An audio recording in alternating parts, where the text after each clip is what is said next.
Let's go! The Bucs just killed the 2026 NFL Draft. Ruben Bain falling to you at 15, all right? Now that's a blessing, that's a gift that we'll take. We will take that. But Jason Light and his squad, beyond that, man, they took risks. They found short talent where they had it, and they definitely filled some holes that the Bucs needed. So exciting. Pumped up now for the season, and let's get into some of these draft profiles of the new Tampa Bay Bucs. Ruben Bain, a name that you wanted, obviously, clearly, before the draft. Like I said before the draft, I wouldn't have been upset had the Bucs traded up and really got some like one of those top defenders. And in the grand scheme of things, you didn't need to. Ruben Bain at 15, as the night went on, it just felt good. You know, he's number 4 here, a pass rusher here for the Hurricanes. This is his 2024 highlights. Outstanding defensive. 2024 highlights for Ruben Bain, and I mean, you know, just a legitimate player, okay? Just a legitimate ball player. You know, one of one here. A one-of-one type of guy. He led the league in 2025, led all of college football in pass rushes. And, I mean, he's just truly unbelievable in what he does, you know. Run stopper, pass rusher, of course. Junior. And they like to say those short arms, they're not going to translate into the NFL. I mean, you know, this was a consensus guy going at the top. A consensus guy going at the top of many boards. A lot of fans from other teams thinking their team is going to take Bain up there in the top 10. And so, you know, genuine concern about the arm length. As you can see in these highlights, you know, that's not looking like a concern in the highlights, of course. You know, I'm not sitting here watching everything of film on Ruben Bain now. So are there places that he's getting dominated because of his arm length? Maybe. Maybe, but when you got to take everything into effect. He has high football IQ. This is a future football team captain of your defense, you know. So, toughness, grit, the love for football. I mean, we're just so lucky to have Ruben Bain fall to 15 and not have to sacrifice anything else. You can see the chip on his shoulder. I mean, it's just everything is great. Just the type of guy this defense needed. Todd Bowles, man, we're giving you no excuses this time around because we know what this team can be. We know how great the defense can be when firing on all cylinders. Down Levante, yes, but bring in new faces. It's like they scripted it for us to happen, man. Let's go. So in the second round, Tampa Bay selects Josiah Trotter, linebacker from Missouri, went to West Virginia the year before. I guess redshirted his freshman year because of an injury. So 2 full seasons of playing, and this is the linebacker that's going to replace Levante in the long term. I mean, that's the plan here. Josiah Trotter, son of Jeremiah Trotter. I mean, I'm an old head at this point, so I know that name. You feel me? That's crazy. It is. So, obviously, you know, he's got it in his blood, man. Speed. Looks like, you know, they trust him right there up in the middle of the field. The quarterback of the defense, you know, and is going to have Anzalone to learn from. You know, we still have that veteran presence. You know, and we need a guy like Trotter. Yes, there were names available other than Trotter that fans, you know, found interesting. But I'm going to trust Jason Light and Todd Bowles on the fact that, you know, when they miss, I guess, yeah, they do. Everyone does. But, I mean, you really can't complain, you know. You really can't complain with what we've had. Chris Braswell, I guess, is a, you know, a prime example. But, you know, these are our guys. We're upcoming. We're coming up next. And Josiah Trotter, maybe he doesn't start right away because luckily we still have Servassier Dennis, and you know we've signed other linebackers, so he doesn't have that responsibility of day one. But if he comes in training camp and looks good, and he's really that guy, then yeah, we can find, you know, some snaps for him, and 100% learning as we go. He doesn't have that day one, you know, responsibility. Has the privilege of learning behind some great linebackers, and I'm sure Levante David will hit him up as well once or twice. So, you know, excited with those first couple picks. I believe we got Josiah Trotter here at what was it there? 46? 46, I don't know, but we got Josiah Trotter, and it looks great. It does, man, and he fits our defense, and I'm excited. I'm pumped for Trotter, and I'm definitely pumped for Bain. So, second round, you get what you need. These guys are looking good, man. In their running back. So, Tampa Bay traded back in round 3. Didn't trade out necessarily, but traded back to 89. And, I mean, you take a shot on Ted Hurst, receiver from Georgia State, and it's exciting, man. How you can't be excited for this one? I don't know. After losing Mike Evans, yeah, the receiver room is still great. We still have Emeka, Godwin, McMillan, yes. But adding a guy like Hurst not only, you know, keeps those guys in check and make sure that they're always, you know, 100 and always on the go, because this guy Hurst, he fell to round 3, yes, because he played at Georgia State 100%. And even if, you know, he does look like the greatest ever, which, you know, there are flaws why he fell to round 3, but an athlete, this is a top 1% athlete on the RAS score and all that stuff. So no doubt, you know, all right, we have no doubt there. He just got to translate into the NFL, man. And if he's able to just do that, catch the ball consistently like he does here in college against, you know, lesser talent, all right? It is what it is. He's playing in the Sun Belt Conference, and it is what it is. So, Ted Hurst, man, a great body of work, you know, at Georgia State. I believe he stayed there. He had nil deals. He could have gone to a bigger school and all that, but, you know, he wears that Uno at Georgia State, okay? And it's a good look, all right? He has an opportunity to just be like an X Factor type of guy to where, yeah, I mean, I don't know if he has breakaway speed or whatever, but, man, we need those hands. Yes, we do. And Godwin will be back.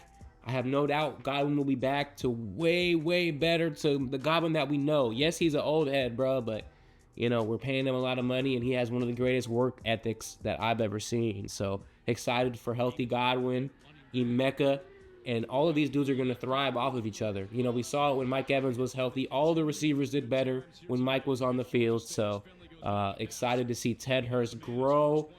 And I believe, yeah, the Bucs are going to give him that opportunity. They're going to give him opportunities in year 1. So, excited, pumped, man. That's our offensive gem. You didn't have to take him in round 1 like last year, Emeka. So, you got your defensive studs. And, I mean, just look at him. You got a talented receiver. Pick 89, and you traded back too. You got another 6th round pick, 5th round pick, whatever it was, man. Thank you, Green Bay. Let's go Bucs, man. Good picks. Nice. Now here we go.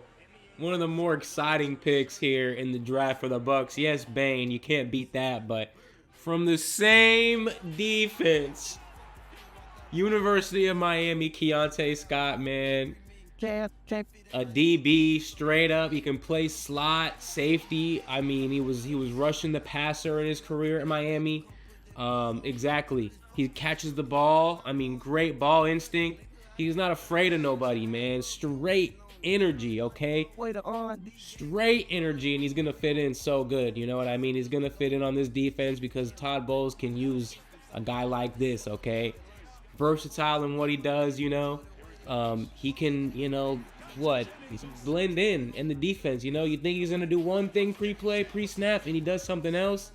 And, yeah, just I mean, the Miami Hurricanes last year had that old dog mentality, man. They were hitting, and they were nasty with it, too. So, Bain, but, I mean, you want to talk about screaming and going crazy and hyping up. This is what we need. This is what the Bucs need, okay? All highlight plays, yes, all right? Not saying he didn't have flaws, all right? This is round 4. This is round 4 we're talking about, but as day 2 transitioned to day 3, people were asking, how is this man still available? Didn't think he was gonna go to the Bucs, because what a player, man. I mean, we can use that 100%. We got Parrish and Morrison last year. This guy kind of brings a little different look than them. And, with Tyke and what he does, Keontae Scott is going to be right there blitzing and hitting at the line of scrimmage. And we're going to use him in so many different ways and packages. And I'm excited, man. Like I'm saying, Todd Bowles might not have a personnel excuse this year, because even if these guys get injured, even on the D-line, 1 or 2, we have Robinson now. If Cansey goes down, now we have Bain, and adding on to everything. So, man, this is looking good. The DB room is thickening up as well. McCullum is still the one there, okay? But we have the rookies from last year. Scott now. You got Tyke and Antoine in the back end, so this all looking good. One of the more exciting picks, in my opinion. And do I think he's going to start? No, not day 1, but he's going to get snaps. Todd Bowles is going to find ways to get him involved each and every week. Super pumped for that. And through 4 rounds, you can see why people are excited about this Bucs draft. Yes, a lot of excitement. No, D lineman or O lineman yet, but all impact players from the looks of it so far. So in round 5, the Bucs finally fill up that D-line, much needed depth here, and they get Demonte Capehart. Okay, Capehart played for Clemson last year, obviously. A big school. I'm not sure if he was the first defensive tackle on their team or what, but a good thick lineman is what we need. All right, we need guys that are going to step in and that run. I don't know for whatever it was last year, the Bucs and Todd Bowles defense always seemed to be able to stop the run no matter what. Whether we gave up 500 yards passing or whatever, they always seem to be able to stop the run, and that even went away last year. So picking a guy like this, adding guys like keep saying Ashawn Robinson and Muhammad on the D line. And, just keep bolstering up that unit that clearly needs a different identity, just new bodies in general. So, see some nasty hits here from Capehart, and, it's exciting to see, man. Super exciting. Not like I'm saying, not too in depth with these these day 3 guys here. All right. But if the Bucs are taking them, we're going to give you your due diligence, all right? We'll see you in training camp, at rookie camp and all that stuff. And, yeah, just keep bringing that same energy. Well, what does Todd Bowles say? Just play like you did in college, and you'll be just fine, all right? Let's see some more of that. All right, in round 6, I guess the first round 6 pick the Bucs had, because they had to, is Billy Schrauth. Hope I'm getting that right. And, I mean, if you're starting 22 games there for the Fighting Irish, you can come on my team, yes sir, especially on that O-line that was blocking for, there he is, Jeremiah Love, okay? And so not going to act and sit here like I know, how to evaluate O-linemen and all that, but in round 6, depth piece, not going to come here and play right away 100%. He's going to have to fight for his spot 100%, but from the looks of it, I think he'll be pretty confident he can make this Bucs team after he does some research on us.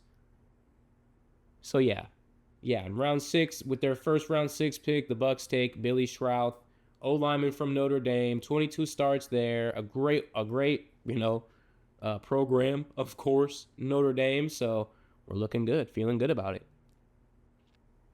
So for the Bucs in round 6, their last pick of the draft, they go with LSU tight end Bauer Sharp.